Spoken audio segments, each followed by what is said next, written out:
Le challenge mobilité dans le groupe Thermador, c'est un des aspects du plan d'action mobilité qu'on a mis en place il y a 1 an à peu près. Et donc c'est un moment important pour faire en sorte que les salariés basculent sur un système de mobilité douce, que ça soit covoiturage, que ça soit vélo, que ça soit transport en commun. C'est vraiment le jour où on peut tenter, essayer de nouveaux moyens de transport. C'est top. Royal. Voilà, magnifique.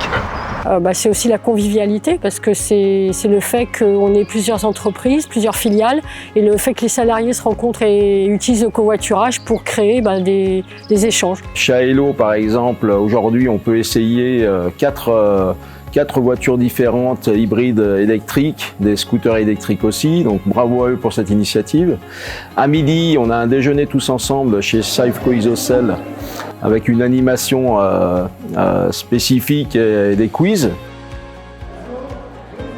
Chez Sferaco spécifiquement, on a des essais de vélos électriques.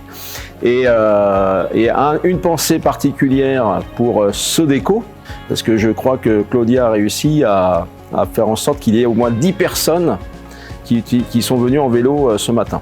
Alors les actions en faveur de la réduction des émissions de CO2 pour le groupe Thermador, je pense qu'on peut dire qu'il y a 2 axes essentiels.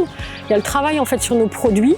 On s'est rendu compte que 95% venaient de nos produits. Donc c'est travailler sur l'éco-conception, sur des produits avec des matières qui sont moins émettrices de CO2, c'est réfléchir aussi où on achète. Et l'autre axe, c'est ce qu'on a autour de nous, c'est-à-dire les bâtiments. Nos bâtiments en fait consomment. Ils consomment parce qu'ils ont une empreinte au sol, ils consomment parce qu'on consomme de l'énergie, du gaz, de l'électricité. Et c'est aussi faire évoluer notre parc immobilier pour qu'il soit moins consommateur. Donc le groupe Thermavert interfilial, il est constitué d'ambassadeurs Thermavert dans chaque filiale, qu'elles soient sur Saint-Quentin-Fallavier ou ailleurs. Et ces personnes, ces ambassadeurs, sont là en fait pour susciter des actions de transition écologique dans chacune des filiales, en lien bien sûr avec le CODIR de chaque filiale.